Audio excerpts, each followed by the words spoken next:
Rain hammered Atlanta like the sky had a personal vendetta. Jackson Reynolds' 2011 Ford F-150 groaned its way up Martin Luther King Jr.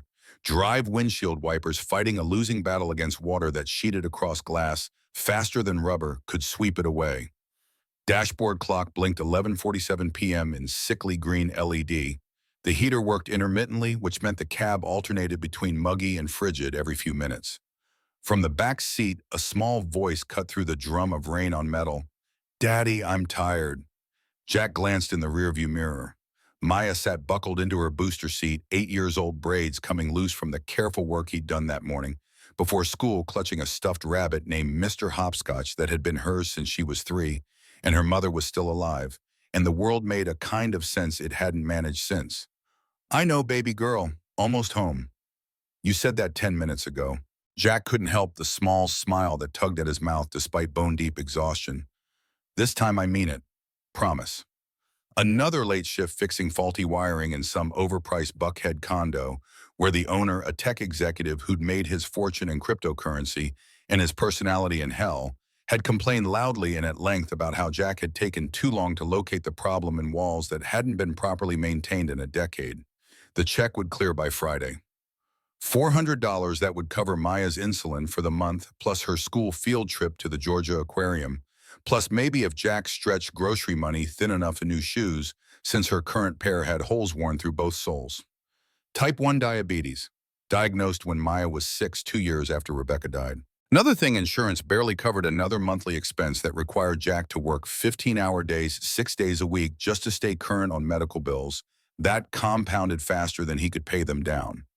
"You did what you had to do." That's what Rebecca used to say back when she was alive, back when she'd teach first grade during the day and come home smelling like Crayola markers and vanilla extract humming songs she couldn't remember the words to, but sang anyway because she was that kind of person, the kind who found joy in small things, who made their tiny 2-bedroom apartment feel like a palace, because love mattered more than square footage.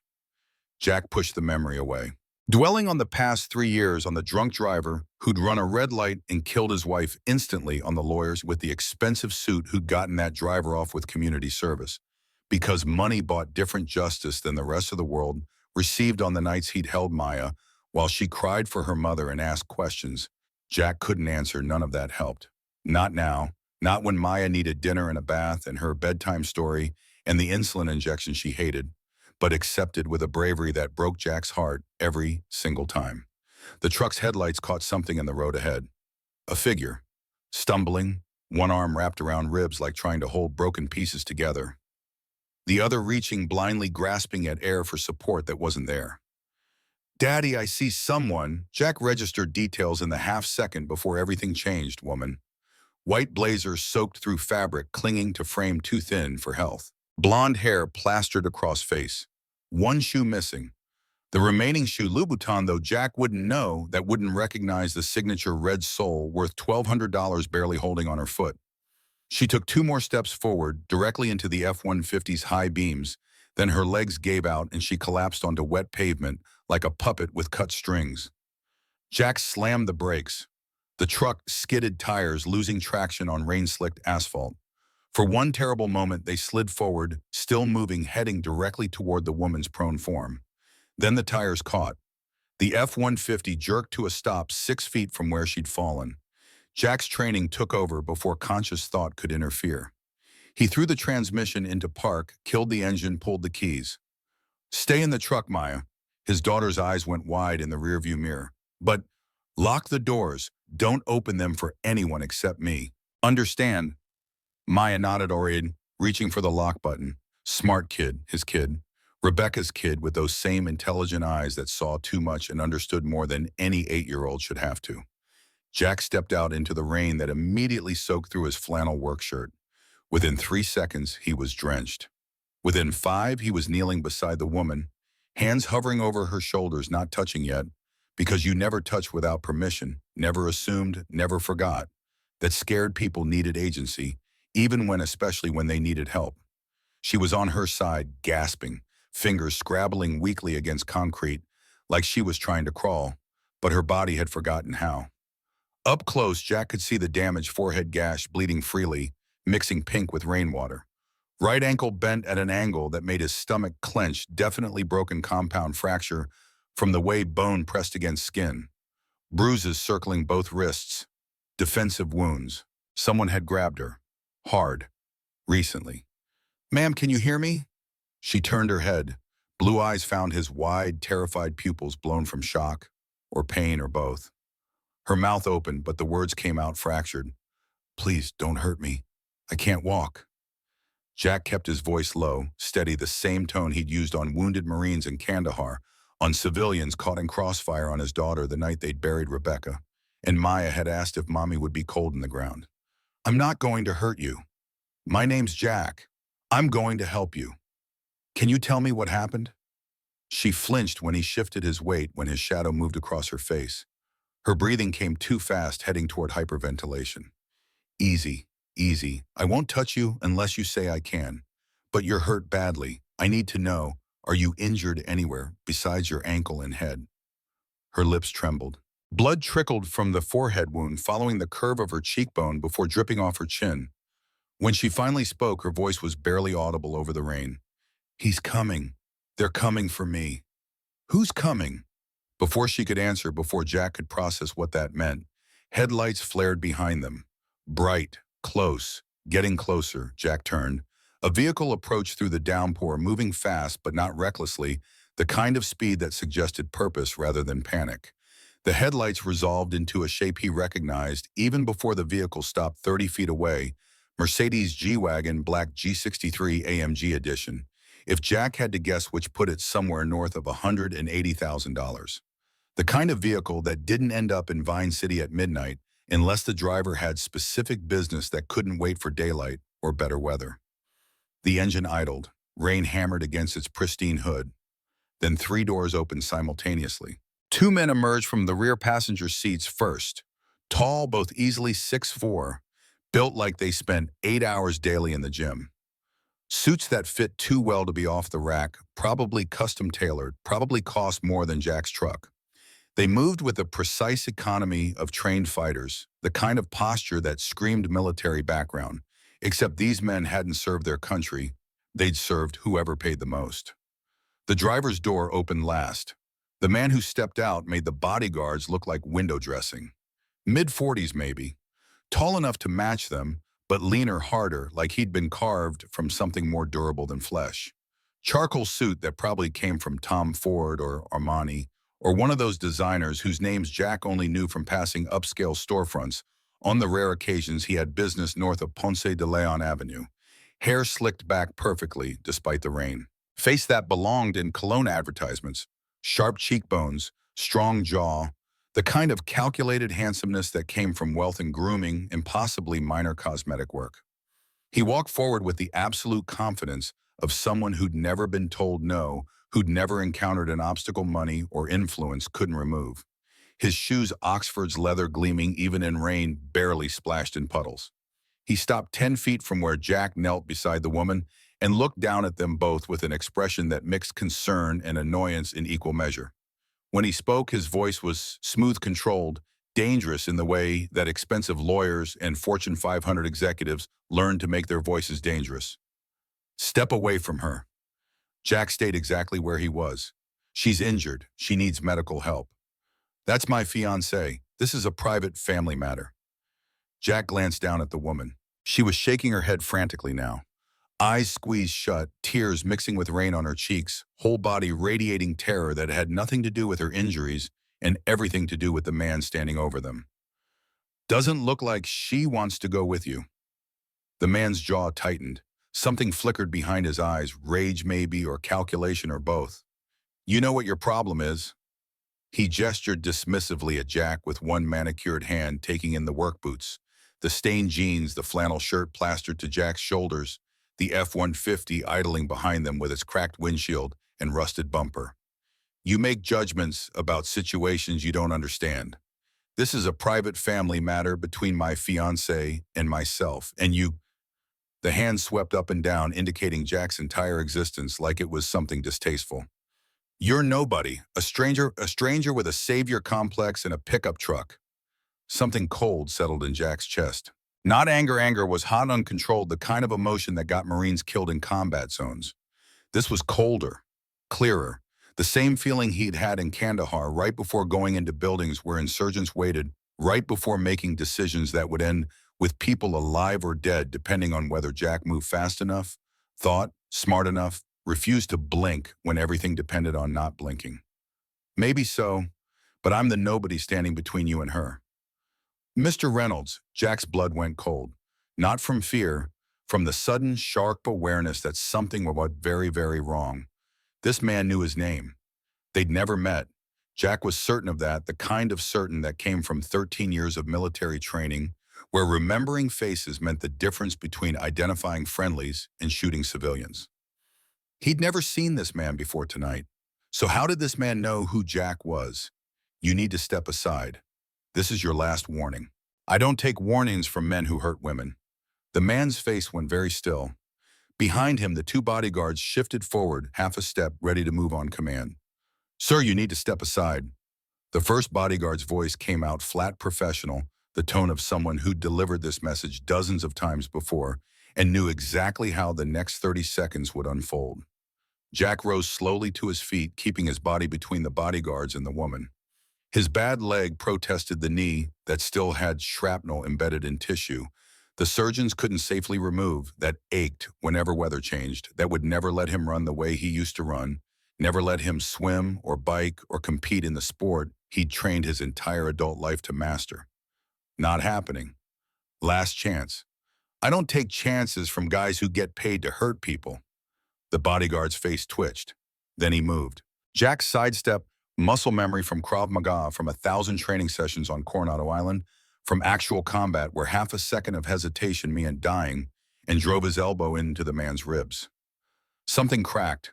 The bodyguard grunted, stumbled sideways into a puddle that splashed up around his expensive Italian loafers.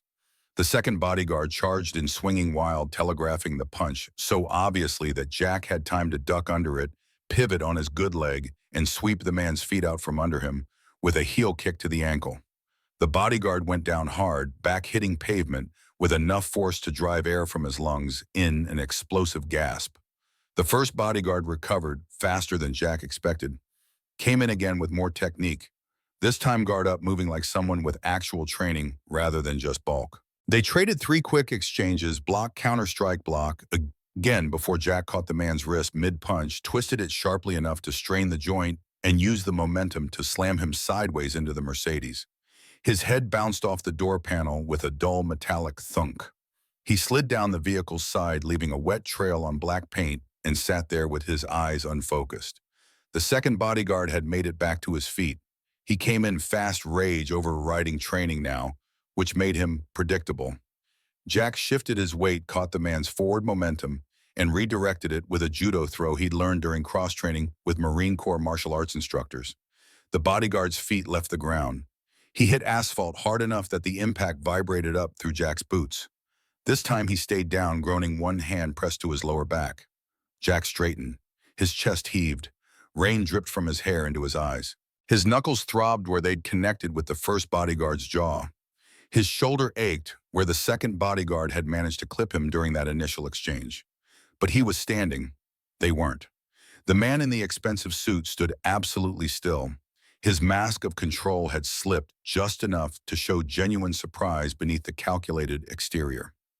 His eyes moved from his 2 disabled bodyguards to Jack, then fixed on Jack's left forearm, where his flannel sleeve had ridden up to reveal the tattoo he'd gotten the day he graduated from Navy SEAL training.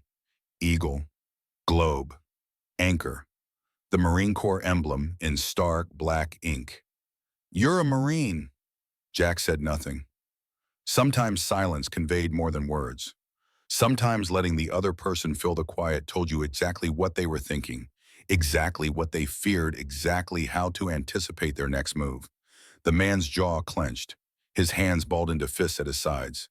But he didn't advance. Didn't give his bodyguards any order to try again.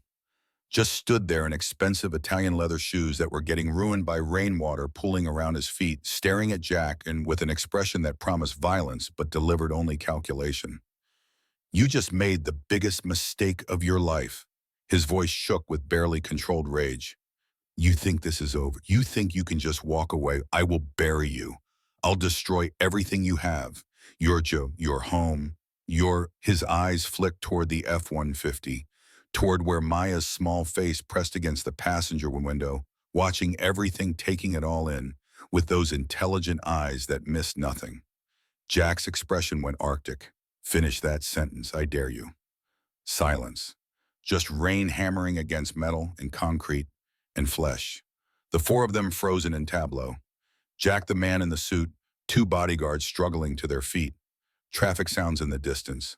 A siren somewhere far away, getting closer or farther, impossible to tell. The man's mouth snapped shut. He stared at Jack for another long moment. Then something shifted in his expression, some internal calculation that resulted in strategic retreat. Get up. He barked the order at his bodyguards without looking at them, without breaking eye contact with Jack. The two men dragged themselves to their feet, moving like elderly versions of themselves, one clutching his ribs, the other favoring his back. The man took 3 steps backward toward his vehicle, paused, turned back to deliver one final message with the casual precision of someone dropping a grenade. Her name is Sophia Ashford, the CEO of Ashford Medical Technologies. Cold smile, dead eyes. When she ruins your life, and she will remember I tried to warn you. He got into the Mercedes. His bodyguards limped after him, getting into the rear seats they'd exited from. The engine purred to life, 8 cylinders of German engineering that cost more than Jack made in 3 years. Then the G-Wagon peeled out, tires screeching on wet pavement, disappearing into rain and darkness, like it had never been there at all. Except it had been there. Jack's throbbing knuckles proved it. The woman on the ground proved it. And the name the man had dropped, Sophia Ashford, that proved something else entirely. Jack knew that name. Everyone in Atlanta knew that name. Ashford Medical Technologies had been founded by her father 30 years ago, had grown into a billion-dollar empire manufacturing advanced prosthetics and medical imaging equipment, had facilities in 15 countries, and employed 12,000 people worldwide. The elder Ashford had died 18 months ago. His daughter had taken over as CEO at 31 years old, making her one of the youngest billionaires in the country, and the subject of countless magazine profiles that talked about her business acumen and her ice queen reputation, and the way she'd never married despite being engaged twice before. And now she was lying on wet pavement in Vine City with a broken ankle and a head wound, and absolute terror in her eyes. Jack turned back to her, knelt down again, slower this time, giving her space to process what she'd just witnessed. They're gone. You're safe. She was staring at him, face pale, eyes wide, expression cycling through shock and disbelief and something that looked almost like wonder. You fought them, for me. You don't even know me. Jack kept his voice gentle. Doesn't matter. You needed help. That's enough. Tears spilled down her cheeks, mixing with rain and blood and mascara that had run in black streaks across her skin. Why, Jack had spent 13 years in the military, had watched friends die, had killed people who needed killing, and watched others kill people who didn't. Had learned that the world was complicated and cruel and fundamentally unfair, that good people died while bad people prospered, that justice was an ideal rather than a reality. But sometimes, not often, but sometimes the right thing was also the simple thing, because it's the right thing to do. He slid one arm under her shoulders, the other beneath her knees, and lifted her carefully. She was lighter than he expected, maybe 110 pounds soaking wet, which she literally was. She winced when her broken ankle shifted, biting back a cry that came out as a whimper instead. I got you, I got you. The passenger door of the F-150 swung open. Maya had unlocked it. His daughter leaned out, rain immediately soaking her braids, eyes huge in her face. Daddy, you were so cool. You knocked them down like superheroes do. Maya, baby, not now. Jack eased Sophia into the passenger seat as gently as possible. She clutched a small purse Hermes Kelly bag, burnt orange leather, that probably cost $15,000 before you factored in the platinum clasp, like it was the only solid thing in a world that had become fundamentally unmoored. Maya scrambled into the back seat, pressing herself forward against her seatbelt to see the woman better. Hi, I'm Maya. Don't be scared, okay? My daddy's really strong. He'll keep you safe. Sophia looked at the 8-year-old. Something in her expression cracked, not broke, but cracked like ice beginning to thaw after a long winter. She tried to smile. It came out broken, but it was there. Thank you. The word came out barely louder than the rain. Jack closed the passenger door, walked around to the driver's side, got in, started the engine, cranked the heat up as far as it would go, pulled back onto Martin Luther King Jr. Drive heading home because hospitals meant police reports, meant questions, meant the man in the Mercedes, whoever he was, would know exactly where to find Sophia Ashford before morning. We're going to the hospital. Sophia's hand shot out, grabbed his arm with surprising strength given her condition. Panic spiked in her voice. No, no hospitals, please. They'll find me there. They'll make me. Ma'am, your ankle's broken. You need a doctor. I can't. Her breathing quickened, heading toward hyperventilation. Please, I'm begging you, just somewhere safe. Anywhere but a hospital. Jack glanced at her, took in the terror in her eyes, the way her whole body trembled, the desperate edge to her voice. He'd seen that look before. Baghdad, Fallujah. On the faces of people who'd been hunted, who knew exactly what happened when they got caught, who would rather die than go back to whatever they'd escaped from. He let out a long breath. All right, my place.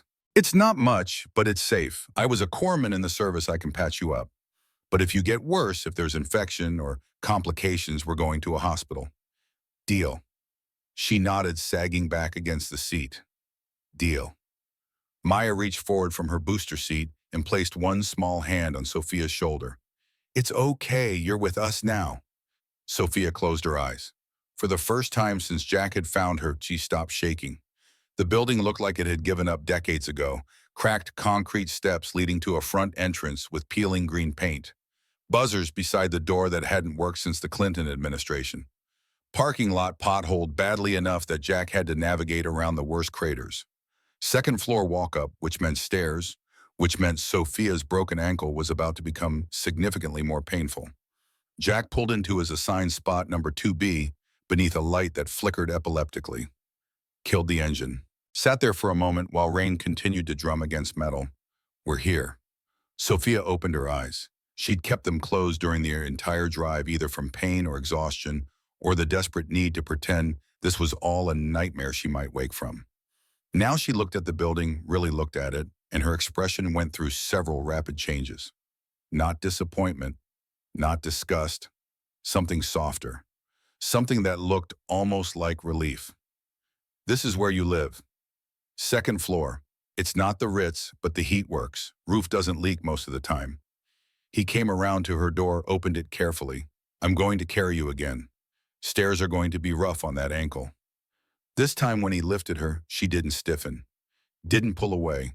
Just let her head rest against his shoulder, like she was too tired to hold it up anymore.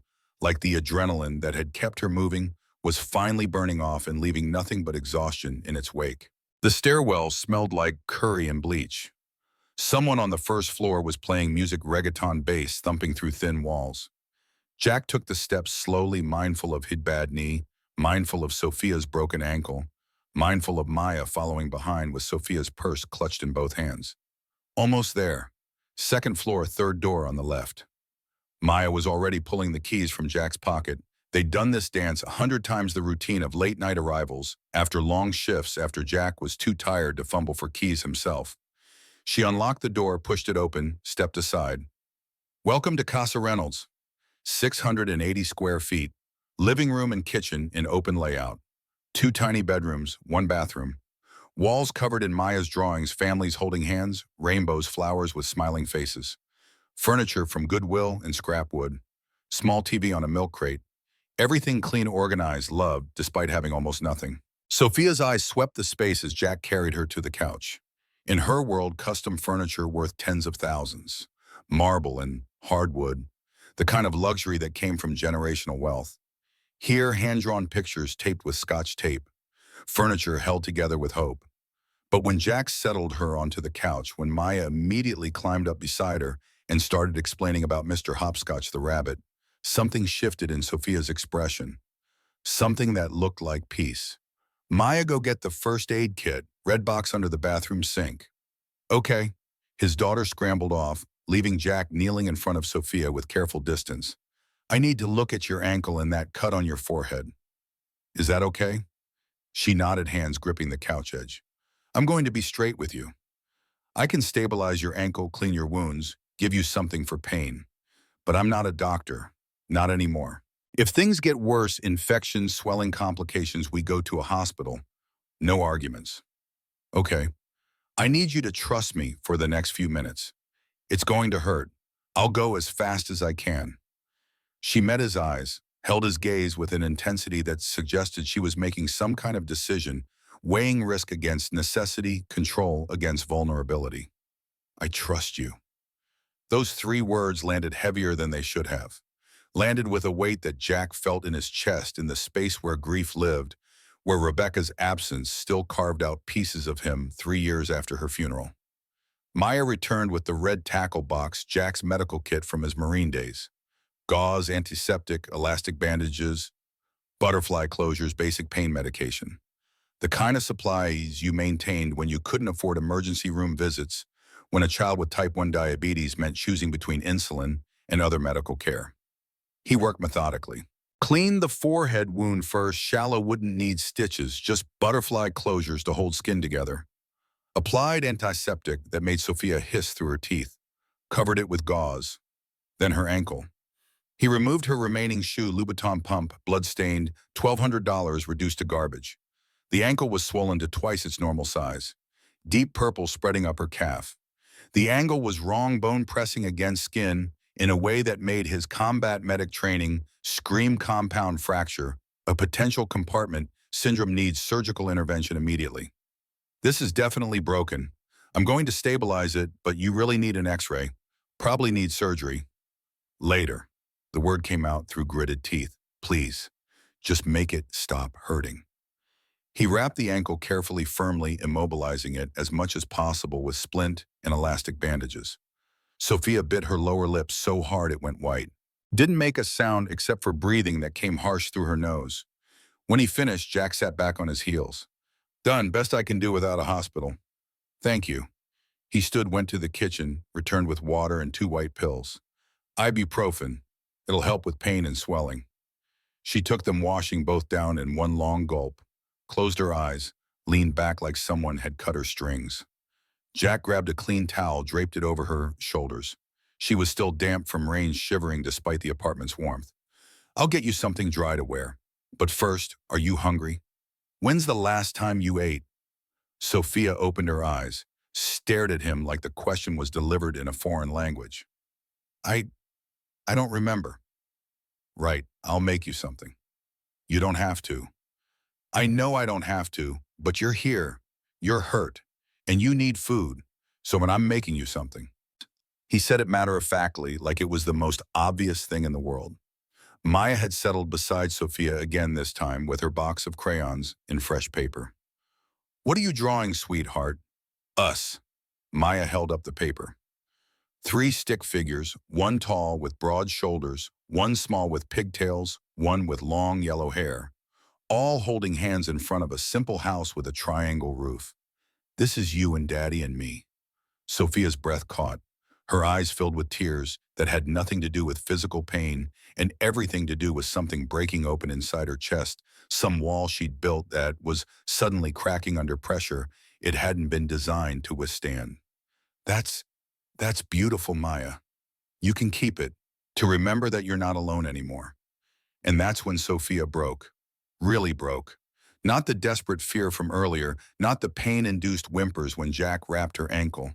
This was deeper, older. The kind of grief that came from years of isolation, from building walls so high, you forgot what it felt like to be touched, to be seen to matter to someone, for reasons that had nothing to do with your bank account or your business acumen or the empire you'd inherited. She pulled Maya into a hug and cried. Really cried. The kind of tears that came from the center of your chest and hurt on the way out because they'd been trapped there so long. They'd calcified, turned sharp, needed force to dislodge. Maya hugged her back fierce, certain the way only children could hug, without reservation or calculation or any awareness that the woman sobbing into her shoulder was worth $1.8 billion and controlled a company that employed thousands and had just lost everything except the clothes on her back and a purse she clutched like a lifeline. Jack stood in the kitchen and watched them. Something tightened in his chest. Not pain exactly, but adjacent to pain, the kind of feeling that came when you realized the world was more complicated than you wanted it to be. That suffering didn't respect wealth or status or any of the artificial barriers humans erected between themselves. That sometimes helping someone was simple, even when everything else about their situation was impossibly tangled. He made scrambled eggs and toast, cut up an apple, arranged it all on a plate that didn't match any of their other plates because nothing in this apartment matched anything else, a collection of secondhand items assembled over 3 years of poverty that had taught Jack exactly how little you actually needed to survive. When he brought the plate to Sophia, she'd stopped crying, sat there with red eyes and mascara streaked down her cheeks, and Maya tucked against her side, both of them looking at the drawing Maya had made. Eat, you'll feel better. Sophia took the plate with trembling hands, stared at it like she'd never seen food before. When's the last time someone cooked for you? Jack watched her face cycle through confusion, then understanding, then something that looked almost like grief. I, I can't remember. She picked up the fork, took a bite of scrambled eggs, chewed slowly, swallowed. And the expression that crossed her face wonder surprise, something close to joy, made Jack realize that being worth nearly $2 billion apparently meant you'd forgotten what it felt like to eat food made by someone who cared whether you ate at all.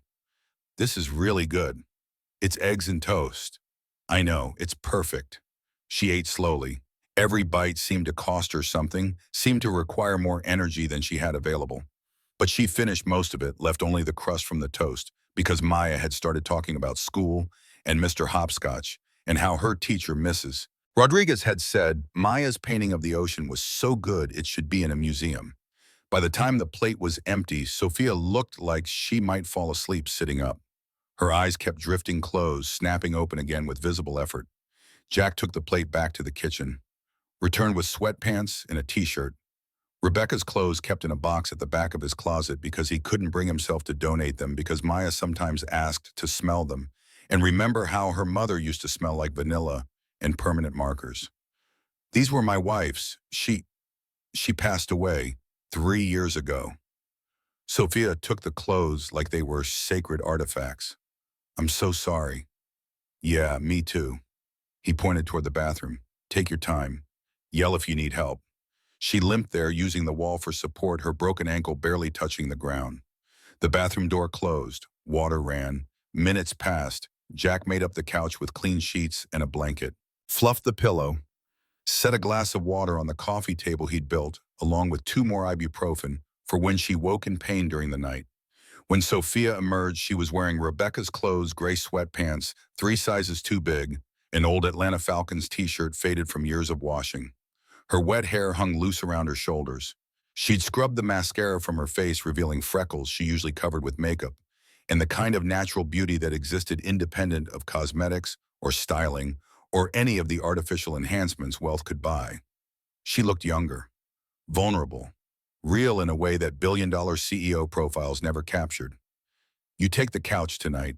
I'll be in the chair if you need anything. I can't take your bed. You're not. Maya's got the bedroom. I sleep out here most nights anyway. He gestured to the worn recliner in the corner. Old habit from the core. Light sleeper. Easier to hear if something's wrong. Sophia lowered herself onto the couch, slowly wincing when her ankle protested. Once she was settled, Jack turned off the overhead light, leaving just a small lamp on in the corner that cast everything in warm amber. Good night, Sophia. Good night, Jack. She lay there in the darkness listening, the hum of the refrigerator that cycled on and off, distant sirens outside, a door slamming somewhere on the first floor, the quiet creak of Jack settling into the recliner, his breathing evening out, but never quite reaching the deep rhythm of actual sleep, because he'd told the truth. He was a light sleeper trained by combat to wake at anything unusual, to assess threats before they became lethal. And for the first time in months, maybe years, Sophia felt something she'd almost forgotten existed. Hope. Small and fragile and probably foolish, given that she was lying on a stranger's couch with a broken ankle and a conspiracy that wanted her dead or controlled or destroyed. But hope nonetheless. Somewhere in the darkness her phone buzzed. Once. Twice. She pulled it from her purse, screen cracked but still functional. 12 missed calls, 27 text messages, all from Ethan. She didn't read them, didn't need to. She already knew what they'd say. Threats dressed as concern, promises wrapped in manipulation. The same pattern he'd used for 3 years, the same tools that had almost worked, that would have worked if she hadn't found that email, if she hadn't seen the conspiracy laid out in black and white, if she hadn't realized that the man she'd planned to marry was systematically destroying her from the inside out. She powered the phone off, shoved it back in her purse. Tomorrow would bring its own problems. Tomorrow she'd have to figure out what came next, how to survive, when the man who wanted to control her knew her name and Jack's name and probably already knew they were here, already had people watching, already had plans within plans that Sophia couldn't predict because Ethan had always been 3 moves ahead. But tonight, just for tonight, she let herself believe that maybe she'd found something rare. Not salvation, not rescue in the fairy tale sense. Just a man who'd done the right thing because it was right, and a little girl who drew pictures of families that included strangers and an apartment that felt more like home than her $4 million penthouse ever had. Outside, rain continued to fall. Atlanta slept. And in apartment 2B, 3 people who'd been strangers 12 hours ago settled into an uneasy peace that wouldn't last but mattered anyway. Mattered because sometimes the right thing and the simple thing were the same thing, and that was rare enough to be worth protecting for as long as possible, which, as it turned out, would be exactly 18 hours before everything fell apart again. Sophia woke to the smell of coffee and something sweet baking. For 3 disoriented seconds, she forgot where she was, forgot the rain, forgot Ethan, forgot the terror of marble stairs and broken bones. Then her ankle sent up a sharp reminder, and everything came flooding back. Morning light filtered through thin curtains. Maya's crayon drawing seemed brighter in daylight, more alive than anything in Sophia's penthouse had ever been. A sound from the kitchen, dishes clinking, water running. Jack stood at the stove, dish towel over one shoulder, flipping something in a pan. He changed into fresh jeans and a gray Henley that stretched across shoulders built from years of manual labor. His hair was still damp from a shower. He glanced over, caught her watching. "Morning, how's the ankle?" "Hurts, but better than last night." "Good, that's good." He grabbed a chipped ceramic mug, filled it with coffee from a pot that looked older than Maya brought it to her. Black, strong, sugar's on the table if you need it. Sophia took the mug in both hands. The heat felt good against her palms. She sipped. Bitter, yes. Strong enough to strip paint, definitely. But real coffee made by actual hands. "Thank you." From the kitchen, Maya's voice piped up. "I made muffins." "Well, Daddy helped with the oven part, but I did all the mixing myself." The 8-year-old appeared face-dusted with flower braids coming loose. She carried a plate with 2 slightly lopsided blueberry muffins that leaned at improbable angles. "They look wonderful." Sophia meant it. Maya beamed, set the plate on the coffee table, then climbed onto the couch beside Sophia with casual intimacy. They ate in comfortable silence. The muffins were actually good sweet, but not too sweet blueberries bursting against Sophia's tongue, the kind of simple pleasure she'd forgotten existed. After a few minutes, Jack settled into the recliner. His eyes never quite left Sophia, assessing her the way he'd assessed her last night, looking for signs of deterioration complications. Finally, he spoke, voice careful, measured. "Look, I know it's not my business, but if someone's looking for you, if you're in danger, I need to know what we're dealing with. For Maya's sake, if nothing else." The words hung in the air. Sophia set down her coffee. Her hands trembled slightly. She folded them to hide it. "You're right. You deserve to know." She took a breath. "The man from last night, his name is Ethan Cross. He was supposed to be my fiancé. Vice President of Business Development at Ashford Medical." Jack's expression didn't change, but something in his eyes sharpened. 3 days ago, I found an email on his phone, by accident. The memory felt distant now, like it had happened to someone else, but the details were still sharp. I wasn't snooping. He'd asked me to check something while he was in the shower. His phone was unlocked. I saw my name, so I opened it. Her voice went flat, clinical. "Plans, contracts, communications with 5 members of my board, a detailed scheme to force me out and take over Ashford Medical. They were going to steal it." "Not steal. That would be too obvious." Sophia's hands clenched. They were going to use the marriage. Have me sign over controlling interest as part of our unified business strategy. Make it look voluntary. Once the papers were signed, Ethan would become CEO. I'd be moved to a figurehead role, something with a title and no actual power. She laughed. The sound came out bitter. I was so stupid. 3 years, I thought he loved me. You're not stupid for trusting someone. Jack's voice was gentle. No judgment. I should have known better. My father warned me before he died. Said, be careful who you let close. In our world, everyone wants something. I thought he was just bitter. I thought Ethan was different. Maya had stopped eating her muffin, was watching Sophia with those two intelligent eyes. What happened after you found the email? Small voice. Careful question. Sophia glanced at the child, then back at Jack. Ethan came home, found me with his phone. He knew immediately. The memory played behind her eyes. He didn't even try to deny it, just smiled, said it didn't matter because I was going to sign the papers anyway. Her voice started to shake. She forced it steady. I said no, told him I'd expose everything. Good. Jack's single word carried weight. Support without agenda. The next day, emergency board meeting. When I walked into the conference room, all 12 members were there. Ethan had the transfer documents ready, printed, highlighted where I needed to sign. Sophia's hands were shaking again. He said I could sign voluntarily or they'd remove me by force, declare me mentally unfit. They had a psychiatrist ready. 5 board members were in on it. The other 7, he said they'd vote however he told them because he had leverage, information, threats. Maya had set down her muffin entirely, was holding Mr. Hopscotch tight. I refused, stood up to leave, and Ethan, Sophia touched the bandage on her forehead, grabbed my arm, hard enough to bruise. I tried to pull away and he shoved me. I was wearing heels. My ankle caught. I tripped backward. The fall felt like it was happening again.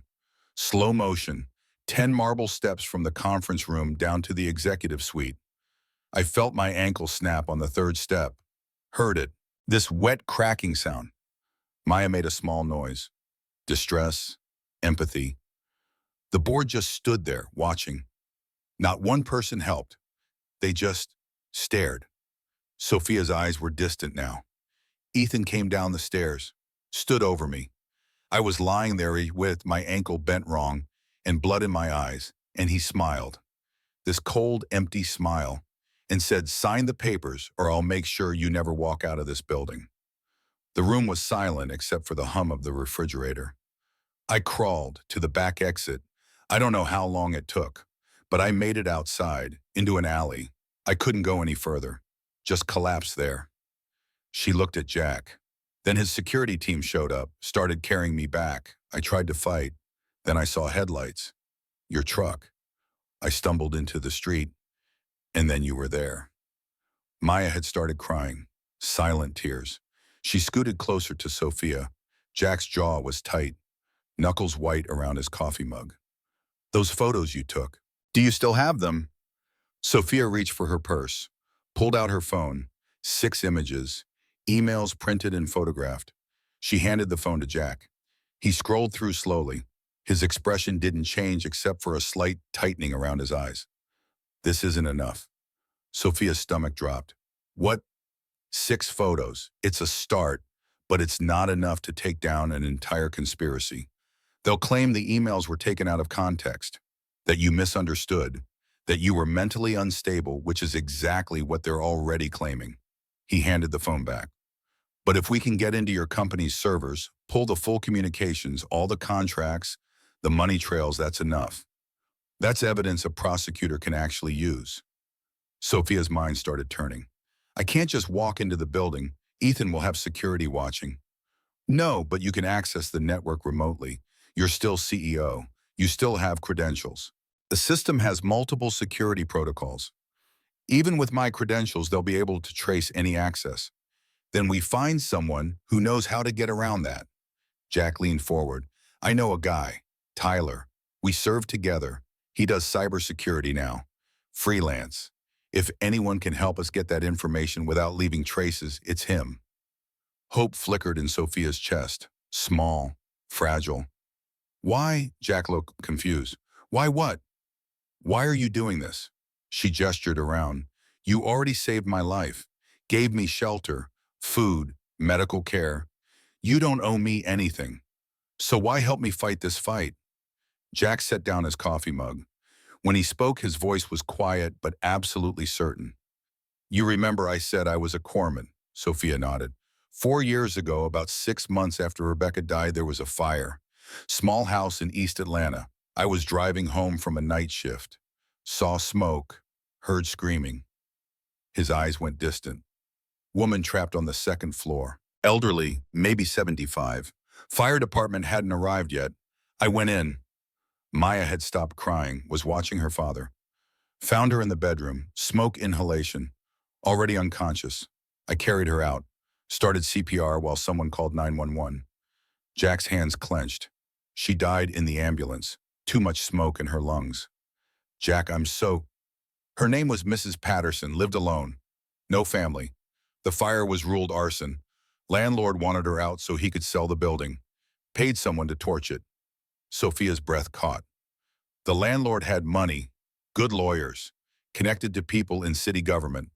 Case got buried. Witnesses changed stories. Evidence disappeared. He walked away. Sold the building 6 months later for $3 million. Jack looked up, met Sophia's eyes. I couldn't save her, and I couldn't get her justice. That's something I live with every day, every time I drive past that empty lot. Every time I think about how money bought him a different set of rules. He leaned forward. But you're here, you're alive, and you have evidence. So yeah, I'm going to help you, because maybe this time the person with power doesn't get to just walk away. Maybe this time justice actually means something. The room was silent for a long moment. Then Maya spoke, voice small but determined. My daddy is a hero, even when he doesn't think he is. Sophia looked at the 8-year-old, then back at Jack. Something in her chest, something that had been locked tight for years, began to crack. Okay, let's do it. Let's get the evidence. Jack nodded once. I'll call Tyler, see if he can come over this afternoon. He stood, pulled out his phone, started to dial. Then his phone rang. Different number. Unknown caller. Jack's expression went wary. He answered. Put it on speaker. Mr. Reynolds, this is Gerald Hawthorne. I represent Ethan Cross and Ashford Medical Technologies. The voice was smooth, cultured. We're aware that Miss Ashford is staying with you. We have a court order requiring her to appear before the board of directors immediately. Jack's jaw clenched. Send it in writing. We're prepared to do more than that, Mr. Reynolds. A pause. Calculated. We're also prepared to contact Child Protective Services. Concerns have been raised about your living situation. A man harboring a fugitive from a psychiatric evaluation, keeping his diabetic daughter in a potentially dangerous environment. These are matters CPS takes very seriously. Sophia's blood went cold. She looked at Maya. Jack's hand tightened on his phone, but his voice stayed calm. Ms. Ashford is not a fugitive. She's here voluntarily. And if you threaten my daughter again, I'll add witness intimidation to the list of charges you're going to face. We'll see you tomorrow morning, Mr. Reynolds. 9 a.m., Ashford Medical Headquarters. Don't be late. The line went dead. Maya stood frozen, eyes wide. Mr. Hopscotch clutched against her chest. Daddy, are they going to take me away?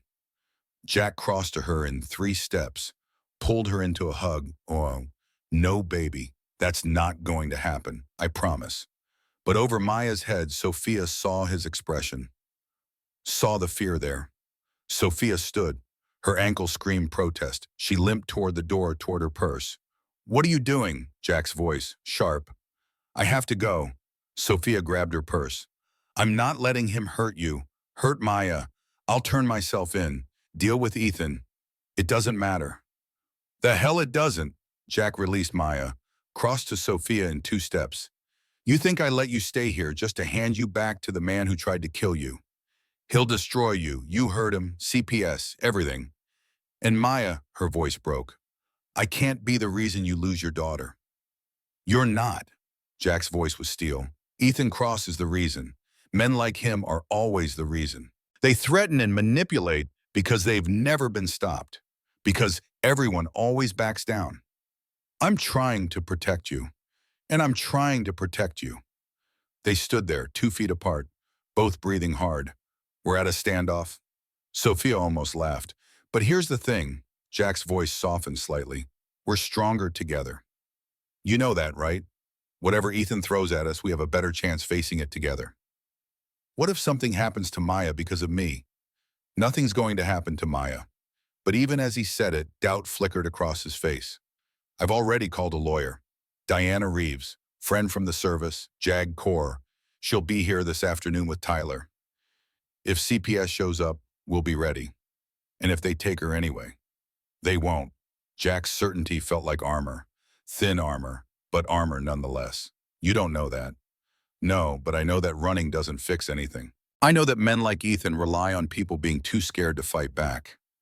And I know, he paused, took a breath, that somewhere along the way this stopped being about justice. It started being about you, about the fact that you matter. To me, to Maya, you matter. The words hung in the air between them, heavy, true in ways that scared Sophia. You don't have to say anything. Jack's voice was gentle. I know this is complicated. I know we barely know each other. But I need you to know you're not just some stranger I helped. You're more than that.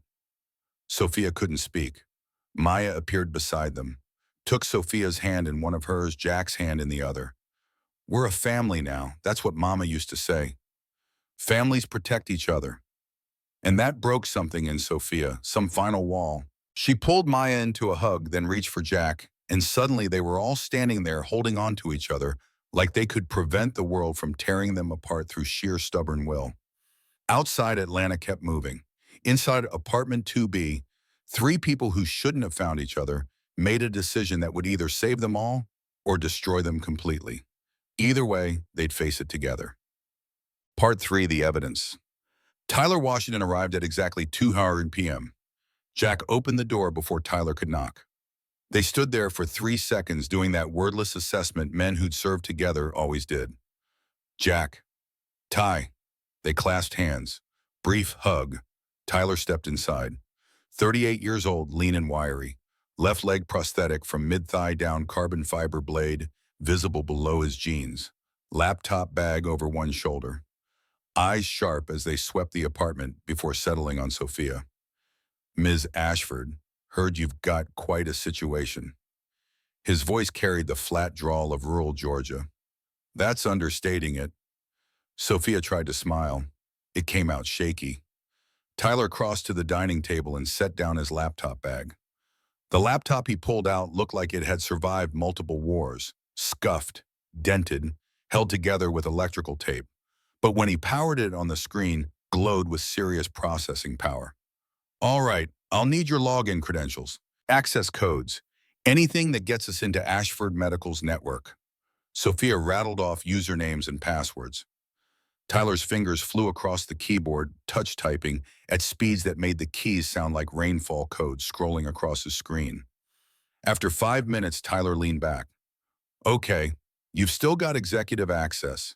That's good, but they've changed some security protocols since you went missing, probably trying to lock you out. Can you get around it? Can I? Tyler looked up with a grin. Lady, I cracked Taliban encrypted communications using equipment held together with duct tape while people were actively shooting at me. Corporate firewalls are child's play. His fingers moved faster. There we go. I'm in. He spun the laptop around. What are we looking for? Email correspondence between Ethan Cross and the board members. She pulled out her phone, showed him the 6 images. Tyler studied them carefully. His expression darkened with each successive photo. These people are real pieces of work. Understatement delivered flatly. Tyler turned back to his laptop. All right, downloading the entire email server for the past 4 years. Gonna take a few hours, but we'll have everything. Won't they notice? Not if I route the traffic through 15 proxy servers across 6 countries, bounce it off a satellite uplink in Kazakhstan, and make it look like routine system maintenance from an IP address registered to a server farm in Iceland that technically doesn't exist. Tyler's fingers never stopped moving. By the time they trace it, if they trace it, the trail will be so cold they'll think it was a ghost in the machine. Jack had been standing by the window, Now he moved to the table. How long until you have enough for Diana to use? Diana Reeves Jagcor. Diana. Tyler glanced up. She's involved. Coming by at 4, bringing legal strategy. Good, she's scary. In a good way. The kind of scary that makes opposing counsel wet themselves. He turned back to his screen. Should have preliminary evidence in about 45 minutes. Full download by 6, then I'll compile it into something a prosecutor can actually use. The apartment fell into focused silence. Tyler working, Jack keeping watch. Maya coloring at the other end of the table. Sophia sat on the couch trying not to think about what would happen if this didn't work. Her phone buzzed. Once, twice, 3 times. She looked at the screen. 17 new messages, all from Ethan. Against her better judgment, she opened them. Ethan. Sophia, please, you're not thinking clearly. Ethan. I'm worried about you. Let me help. Ethan. The board is concerned. We just want to make sure you're safe. Ethan. This is getting out of hand. That man you're with, do you even know who he is? Ethan Jackson Reynolds. Disgraced former Navy SEAL. Couldn't make it in the military. Can't hold a real job. Living in poverty with a sick daughter he can barely afford to care for. Ethan. Is that really who you want to trust with your life? Sophia felt sick, not because Ethan's words had truth, she'd seen Jack's character, but because Ethan had researched Jack. New details, was already building a narrative. She kept reading. Ethan, think about what you're doing to him, to his daughter. CPS takes these situations seriously. Do you really want to be responsible for a child being taken from her father, Ethan? Come home, Sophia. We can work this out. I love you. I've always loved you. Ethan, last chance, 9 a.m. tomorrow, Ashford Medical Headquarters. Or I make one phone call and that little girl loses everything. Sophia's hands were shaking. She set the phone down. Jack noticed, crossed to her. What is it? She showed him the messages, watched his jaw tighten, watched something cold settle behind his eyes. He's bluffing. But Jack's voice carried less certainty than his words suggested. You don't know that? No, but I know Diana's good. I know we have evidence. And I know that men like Ethan rely on fear more than actual power. He has actual power, though. Money. Connections.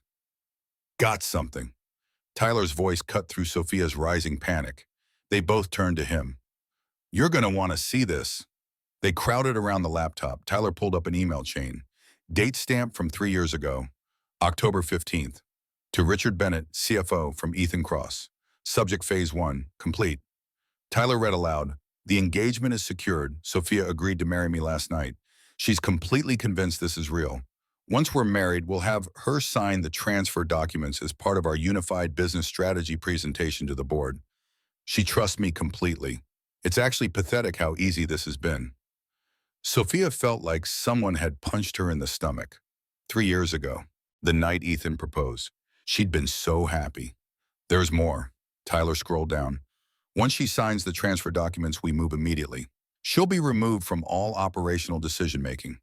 Richard, you'll need to have the psychiatric evaluation ready. Dr. Morrison has agreed to provide whatever diagnosis we need. Cost is $50,000 plus a position on our medical advisory board once the transition is complete. The other board members are on board, except for Margaret Collins. She's the only risk, but she's 73 and ready to retire. Offering her $5 million to step down gracefully. If she refuses, we use the information about her son's embezzlement from his law firm. She'll cooperate. Tyler kept scrolling. More emails, more evidence. A conspiracy laid out in meticulous detail across 4 years. Contracts with offshore accounts. Shell corporations in the Cayman Islands. Financial projections showing how Ethan and his co-conspirators plan to liquidate Ashford Medical's assets over 5 years, pocket $250 million, then sell what remained to a Chinese manufacturing conglomerate, Sophia's father's company. 3 decades of work, 12,000 employees worldwide, all of it being systematically dismantled for personal profit. This is, her voice shook, this is criminal fraud, embezzlement, conspiracy, all of it. Tyler copied files to an external hard drive, and we've got it all. Every email, every document, every transaction. This is enough to bury them. How long until you have everything? Another 90 minutes for the full download. But what we have right now are already enough for criminal charges. A knock at the door. Sharp. Professional. 3 precise raps. Jack moved to the window first. Checked. Relaxed slightly. Diana. He opened the door. Captain Diana Reeves walked in like she owned whatever space she occupied. 44 years old, 5'9", black woman with close-cropped, natural hair and eyes that missed absolutely nothing. Navy suit from Brooks Brothers, leather briefcase. The kind of presence that made opposing counsel reconsider their entire litigation strategy. She'd prosecuted war crimes, court-martialed officers who'd thought rank made them untouchable. Jack, her voice was warm but professional. Diana, thanks for coming. You said child welfare threat. I came. Simple. Direct. Her eyes found Sophia. Ms. Ashford, I'm Diana Reeves, former JAG Corps, currently practicing civil and criminal law. Jack gave me the basics. Let's talk strategy. She set her briefcase on the table next to Tyler's laptop, pulled out a legal pad, a tablet, recording device. First, do I have your permission to record this conversation? Yes. Good. Second, are you currently under any psychiatric care or taking any medications that might affect your capacity to make legal decisions? No. A third, are you here of your own free will or has anyone coerced you into staying? My own free will. Completely. Diana made notes. Efficient, thorough. All right, here's what's going to happen. Tomorrow morning, 9 a.m., you will appear at Ashford Medical Headquarters as requested, but you won't be alone. I'll be with you. Jack will be outside the building with Maya somewhere safe. She looked at Jack. Not in the building. Too much risk, but close enough if things go wrong. Back to Sophia. We'll walk into that boardroom. We'll present the evidence Tyler's compiled. We'll give them exactly one opportunity to resign quietly before we release everything to the SEC, FBI, and every major news outlet in the country. And if they refuse, then we bury them. Diana's voice was ice. I've already drafted criminal complaints, civil suits, emergency injunctions. The moment they refuse, we file everything simultaneously. They'll be in handcuffs before lunch. What about the CPS threat? This from Jack, voice tight with controlled fear. Already handled. I've filed preemptive documentation with the state. Character references from Maya's school doctor neighbors. Financial records showing you're current on all bills, including medical expenses. Evidence of stable home environment. If CPS shows up, which they won't because this is a harassment tactic, they'll find a file that makes you look like Father of the Year. Jack's shoulders relaxed fractionally. What about Ethan? He's got connections. Police, judges, had connections. Diana's smile was sharp, past tense, because I've spent the last 4 hours making phone calls. Colleagues from my JAG days, federal prosecutors who owe me favors, journalists who love stories about corporate corruption. By tomorrow morning, Ethan Cross will be the most watched man in Georgia. Everything he does will have witnesses. Everything he says will be recorded. He moves wrong, he's done. She pulled out her tablet, showed them a document. This is our timeline. 8 a.m. tomorrow, we release a press statement. Sophia Ashford to address board regarding financial irregularities at Ashford Medical. Nothing specific, just enough to get media attention. They'll be camped outside the building. 8:45 we arrive. Walk right through the press gauntlet. You look confident, professional, like someone who's about to drop a bomb. 9 a.m. boardroom. I'll do the talking initially. Lay out the legal framework. Then you present evidence, Tyler's compilation, every email, every contract, every transaction. 9:15 if they haven't started resigning by then, I make 3 phone calls. FBI, SEC, Wall Street Journal. Simultaneous. 9:30 federal agents arrive with warrants. Diana closed the tablet. 9:45 Ethan Cross is under arrest. The apartment was silent except for Tyler's laptop fan and Maya's crayons scratching against paper. Finally, Sophia spoke. What if something goes wrong? Wrong how? What if Ethan tries something before we get there? She couldn't finish the sentence. Diana's expression softened slightly. Then we adapt. That's what we do. But Sophia, you need to understand something. Men like Ethan rely on you being too scared to fight back. They rely on you believing they're more powerful than they actually are. The moment you stand up, the moment you bring evidence and witnesses and legal authority, their power evaporates. I've seen it 100 times. Officers who thought rank made them untouchable. Commanders who thought they could abuse their authority. Every single one of them folded the moment someone actually challenged them. She leaned forward. You're not powerless. You never were. You just didn't know it yet. Sophia wanted to believe that. Jack must have seen the doubt on her face because he moved to sit beside her. Not touching, just present. You already did the hardest part. You said no. You escaped.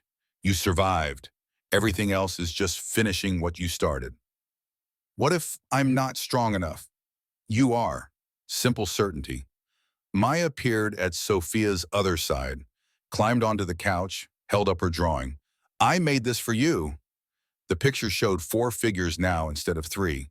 Jack, Maya, Sophia, and a new figure in what looked like a superhero cape and a very fierce expression. That's Ms. Diana. She's going to help us fight the bad guys. Despite everything, Sophia laughed. Real laughter. It's perfect. She pulled Maya into a hug. Tyler stood from the laptop. Got everything. 4 years of emails, 47 contracts, financial records showing $180 million already embezzled through various shell companies. Security footage of Ethan and Richard physically removing hard drives from the server room 3 nights ago. He ejected the hard drive, handed it to Diana. This is copy 1. I've got 2 more in secure locations. Cloud backup encrypted 6 ways. Even if something happens to all the physical copies, the evidence still exists. Diana took the drive, slipped it into her briefcase. Good. Tomorrow's going to be interesting. She looked at Sophia. Get some rest tonight. Tomorrow, you're going to war. You'll need to be sharp. After Diana left promising to return at 7 a.m. for final preparation, the apartment settled into an uneasy calm. Tyler packed up his equipment but stayed drinking coffee at the kitchen table and talking with Jack in low voices about contingency plans. Maya had fallen asleep on the couch, Mr. Hopscotch tucked under one arm. Jack carried her to bed with practiced ease, came back and found Sophia standing at the window staring out at the parking lot where streetlights cast orange pools on cracked asphalt. You okay? Sophia turned. Jack stood in the doorway backlit by kitchen light. I don't know. Ask me tomorrow. He crossed to her, stood close enough that she could feel his presence. For what it's worth, I think you're braver than you realize. I don't feel brave. I feel terrified. Those aren't mutually exclusive. Jack's voice was gentle. Bravery isn't not being scared. It's being scared and doing it anyway. Sophia looked up at him, really looked, saw the scars on his knuckles from last night's fight, the lines around his eyes from 3 years of single parenthood and poverty, the way he held himself, that military bearing that never quite went away. Why do you care, really? We met yesterday. You could have driven, Pa. But I didn't, Jack interrupted her gently. And I can't explain why, except that some things you just know are right. Stopping for you was right. Fighting for you was right. He gestured around. This is right. Maybe I can't explain it better than that. Sophia felt tears building, fought them back. Lost. I'm falling apart. No, you're breaking open. There's a difference. Jack's hand came up slowly, giving her time to pull away. When she didn't, he brushed tears from her cheeks with his thumb. You've been holding yourself together for so long. You forgot what it feels like to let someone else help carry the weight. I don't know how to do this. Her voice came out barely above a whisper. Do what? Trust. Let people in. Believe that someone could care about me without wanting something. Then start small. Jack's voice was infinitely gentle. Trust that tomorrow Diana knows what she's doing. Trust that Tyler's evidence is solid. Trust that Maya and I will be there even if you can't see us. And after tomorrow we figure out what comes next. Together. The word hung between them, heavy with implication, with possibility. Sophia knew she should step back, should maintain distance, should remember that she was a billionaire CEO and he was a handyman. Except that world had almost destroyed her. In this world, this tiny apartment, with its mismatched furniture and crayon drawings, and a man who'd fought for her without expecting anything in return, this world felt more real than anything she'd experienced in 32 years. She didn't step back. Instead, she let herself lean forward, let her forehead rest against Jack's chest, let his arms come around her, slowly, carefully, like he was afraid she might shatter. They stood there while Tyler worked and Maya slept and Atlanta moved through its evening routine outside. Stood there until Sophia's tears stopped and her breathing evened, and some of the fear that had been eating her alive since she found that email 3 days ago loosened its grip just enough that she could breathe again. "Thank you," whispered against his shirt, "for stopping, for fighting, for caring when you didn't have to." Jack's arms tightened fractionally. "You don't have to thank me for being decent. Most people aren't. Decent, I mean. Not when it costs them something. Then most people are doing it wrong. Simple, direct." Eventually, as Sophia pulled back, not far, just enough to look up at him. "Tomorrow. Tomorrow you go be the CEO, be the fighter. Show Ethan exactly what he underestimated." Jack smiled, small, real. "And I'll be there, maybe not in the room, but there." Sophia nodded. Tyler stood from the kitchen table stretching his prosthetic leg. "I'm heading out. Got everything backed up in 17 different locations across 3 continents. They'd need to simultaneously hack servers in Iceland, Kazakhstan, and Taiwan to destroy all the evidence. Even Ethan's not that connected." He grabbed his laptop bag. "Tomorrow's going to be good. Trust the evidence. Trust Diana. Trust that men like Ethan always underestimate everyone because they're fundamentally incapable of understanding that some people fight for reasons other than money." After Tyler left, Jack set up the couch for Sophia again. Fresh sheets, extra pillow, water and pain medication within reach. "Try to sleep. Big day tomorrow." But Sophia lay awake long after Jack had settled into his recliner, long after his breathing had evened into something approximating rest. Lay there thinking about tomorrow, about walking into Ashford Medical Headquarters with Diana, about facing Ethan and the board.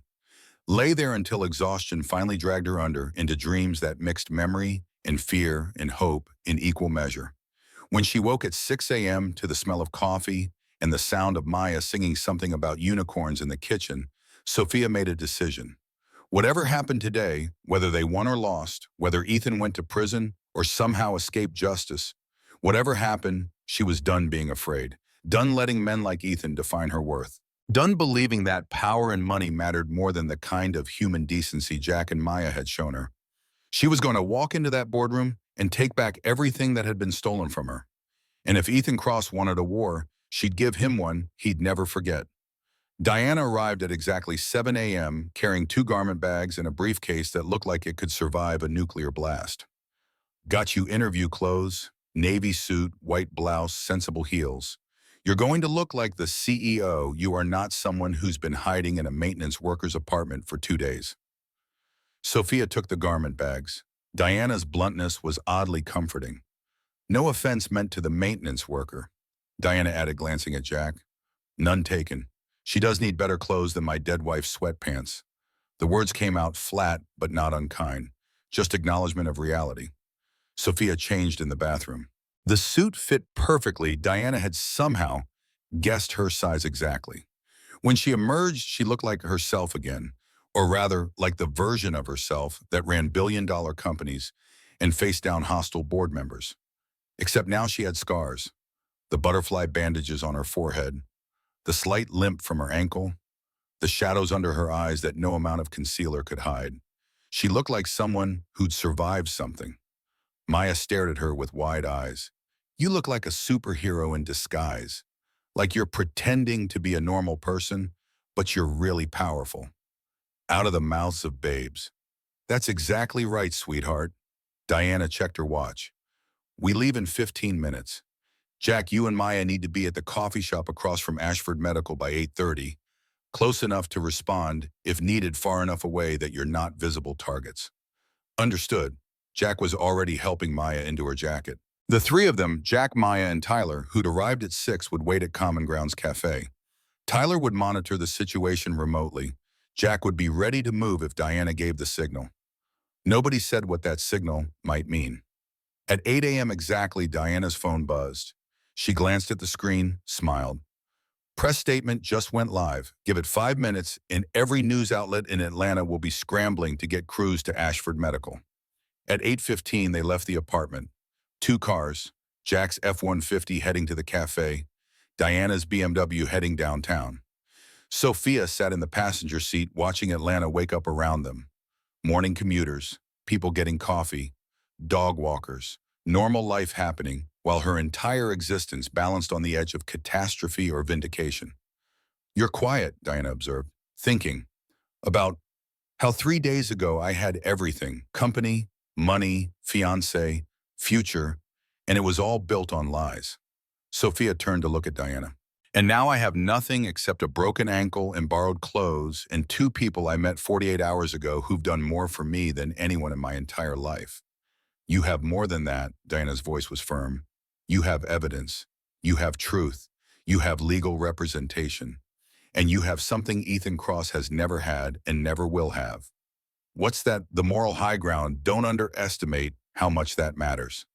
They pulled into the Ashford Medical Parking Garage at 8:42. Sophia's hands were shaking. She pressed them together in her lap. "I can't do this." "Yes, you can. What if I freeze? What if I see Ethan and I just—" "Then you look at me. You remember that you're not alone. And you remember that every word you speak is being recorded and will be used to put him in prison for the next 20 years. Diana reached over to squeeze Sophia's hand. "You've already survived the worst thing that could happen. Everything else is just details." They took the elevator to the 40th floor, executive suite. Sophia had walked these halls 1,000 times. Now they felt foreign, hostile, like the building itself had turned against her. The receptionist's eyes went wide when she saw Sophia. "Ms. Ashford, we've been so worried. Is the board assembled?" Diana's voice cut through the receptionist, stammering. Yes, they're in the main conference room." "Good, we're expected." Diana walked toward the double doors like she owned the place. Sophia followed her heart, hammering so hard she could feel it in her throat. Diana paused at the doors, looked at Sophia. "Ready? No, absolutely not. Never. Yes." Diana pushed open the doors. The conference room was exactly as Sophia remembered. Floor-to-ceiling windows overlooking downtown Atlanta. Massive mahogany table. 12 leather chairs that cost more than most people's cars. 11 of those chairs were occupied. The 12th, her father's chair, the CEO's chair, sat empty at the head of the table. Ethan stood beside it, perfectly groomed in a three-piece Tom Ford suit, hair styled, expression carefully arranged into concern and relief. "Sophia, thank God, we've been so worried about you." He started toward her. Diana stepped between them.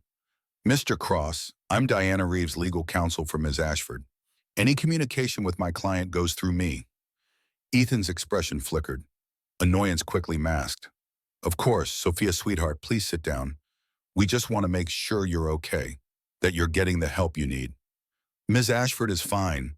She's here voluntarily to address the board regarding serious allegations of fraud and conspiracy." Diana's voice carried through the room like a weapon. "These proceedings are being recorded. Everyone in this room should be aware that anything said may be used in criminal and civil proceedings." The board members shifted uncomfortably. Richard Bennett, CFO, Ethan's co-conspirator, had gone pale. Jennifer Marks and David Wu, the other two conspirators Sophia knew about, exchanged glances. Margaret Collins, the oldest board member, her father's friend, sat very still, watching everything with sharp eyes. "This is absurd," Ethan said smoothly. "Sophia has been missing for 3 days. She's clearly not in her right mind. We're concerned about her mental health." "Ms. Ashford's mental health is fine.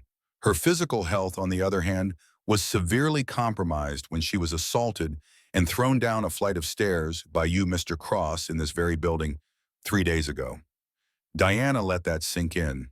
She sustained a compound ankle fracture, head trauma, and significant bruising. All documented, all photographed, all logged with medical professionals. Lie, but a useful one.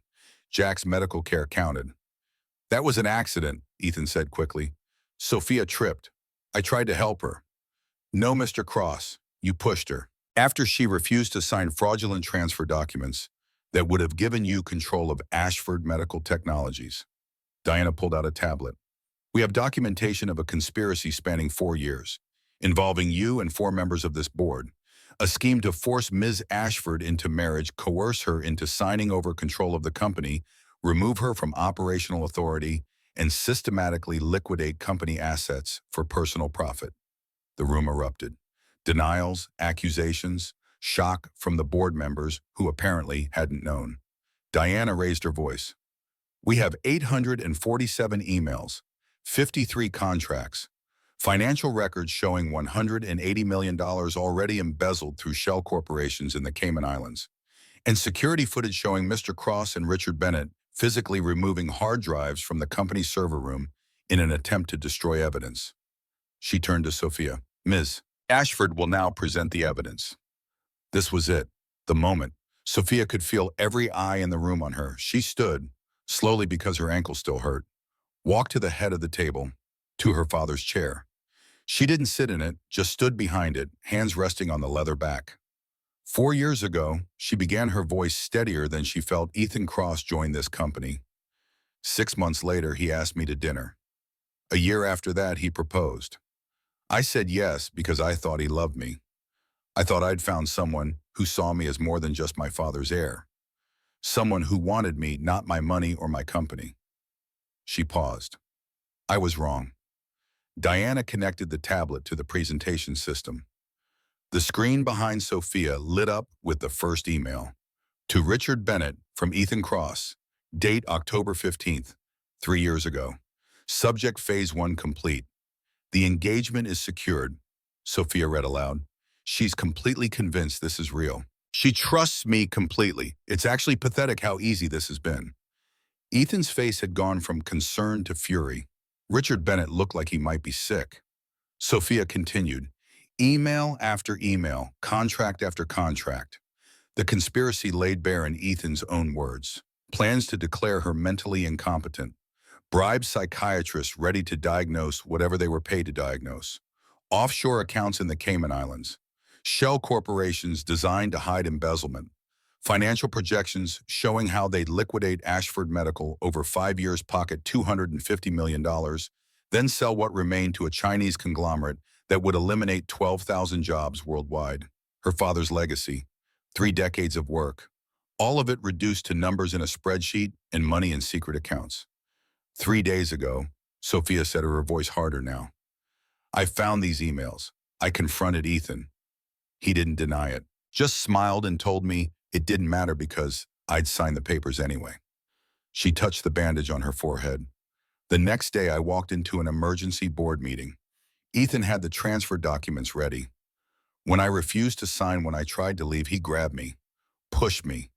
I fell down 10 marble steps, broke my ankle, hit my head hard enough to lose consciousness. Margaret Collins stood up. Is this true? Her voice shook with rage. Did you assault this girl in my presence? Ethan opened his mouth, closed it. For the first time since Sophia had known him, he had no smooth answer ready. It was an accident. I was there, Ethan. I saw what happened. I saw you grab her. I saw her fall. And I saw you stand over her and threaten her while she bled on the floor. Margaret turned to the board. I've been gathering my own evidence, quietly, because I knew something was wrong, but I didn't know what. I have records of every suspicious transaction, every offshore account, every falsified contract. I've been documenting this for 6 months. She pulled out her own tablet. I have enough evidence to put you in prison for 20 years, Ethan. And I plan to testify at your trial. The room exploded into chaos. Board members shouting, Ethan trying to regain control. Richard Bennett standing up, then sitting down, then standing up again, like he couldn't decide whether to run or fight. Diana's voice cut through it all. I have federal prosecutors on standby. I have reporters waiting outside this building. And I have enough evidence to bring criminal charges against every person who was complicit in this conspiracy. She looked at each board member in turn. You have one opportunity, right now. Resign quietly, cooperate with investigations, accept whatever civil penalties come your way, or refuse and spend the next decade in federal court fighting charges you cannot win. This is extortion, Ethan snarled. No, Mr. Cross, this is consequences. Diana pulled out her phone. You have 60 seconds to decide. After that, I make 3 phone calls. FBI, SEC, Wall Street Journal. Silence. Heavy. Suffocating. Richard Bennett broke first. I resign.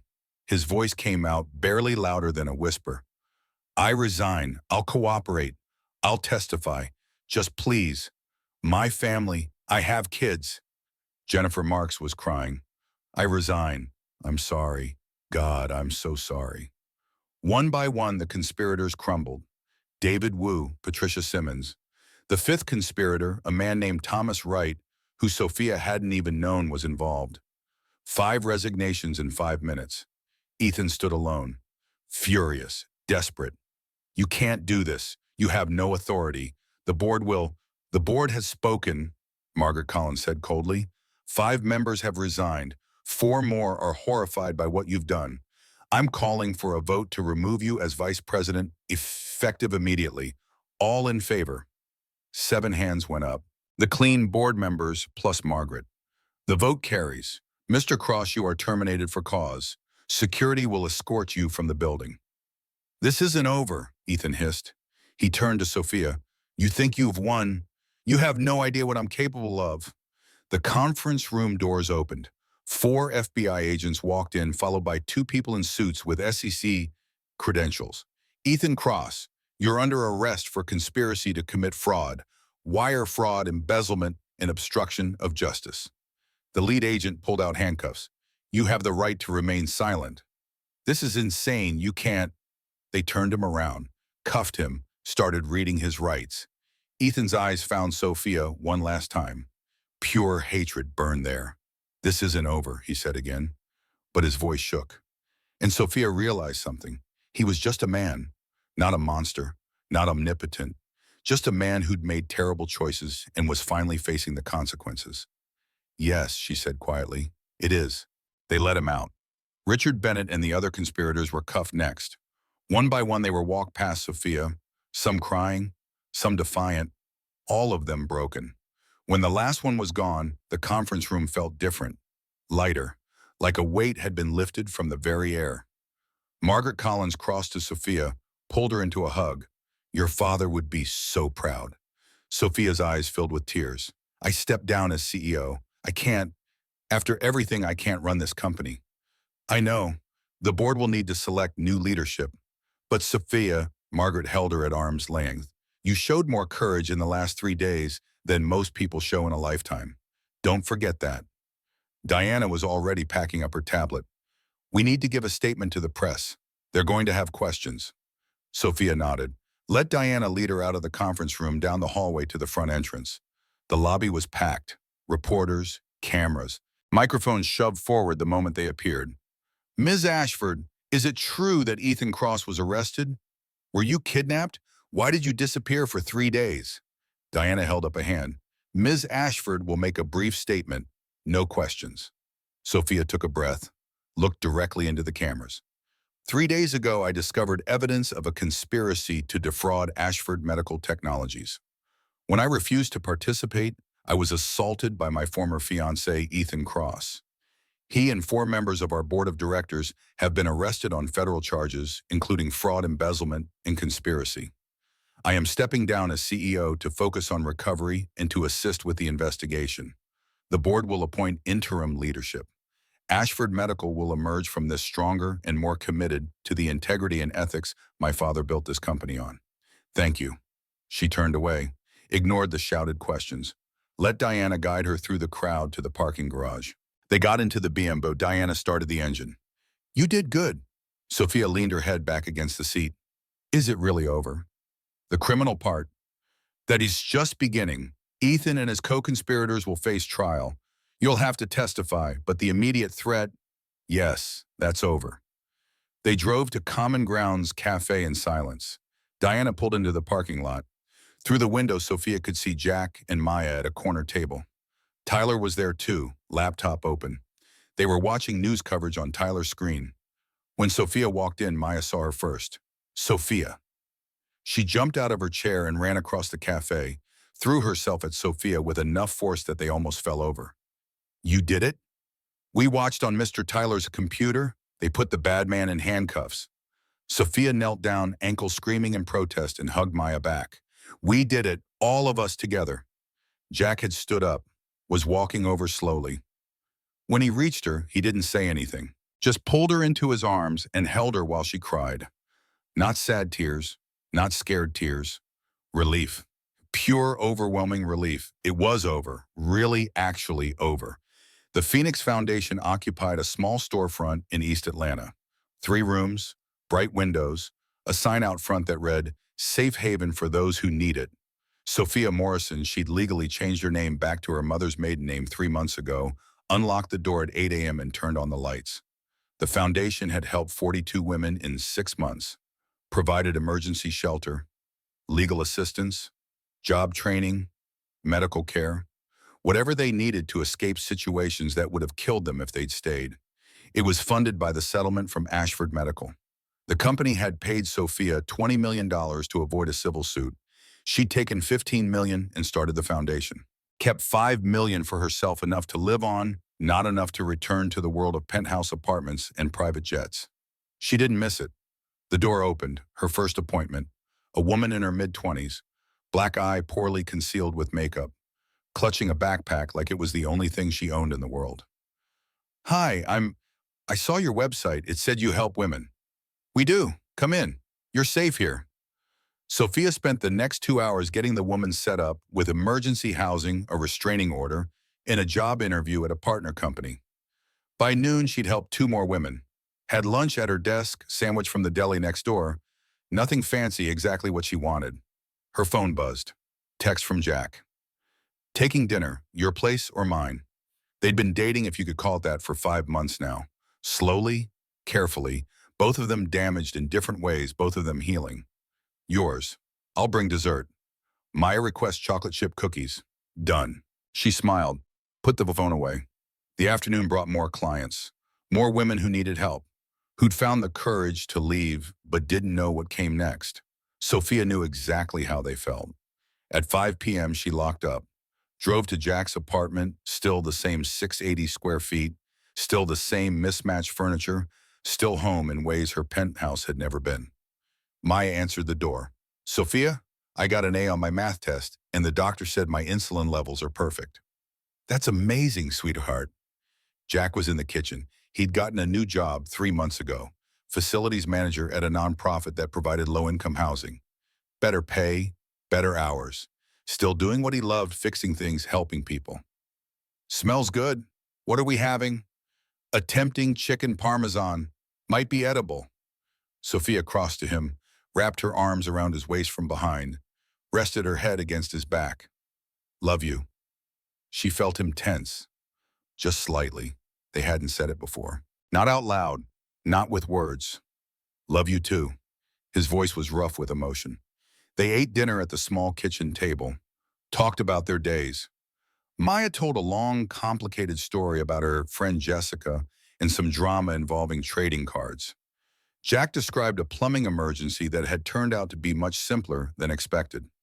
Normal life, beautiful in its ordinariness. After Maya went to bed, Jack and Sophia sat on the small balcony. Summer heat had finally broken. October air carried a hint of coolness. "I have something for you," Jack said. He pulled a small box from his pocket. Sophia's heart stopped. "Jack, wait, before you panic, it's not what you think. I mean, it is. But also it's different." He was nervous, rambling. It was adorable.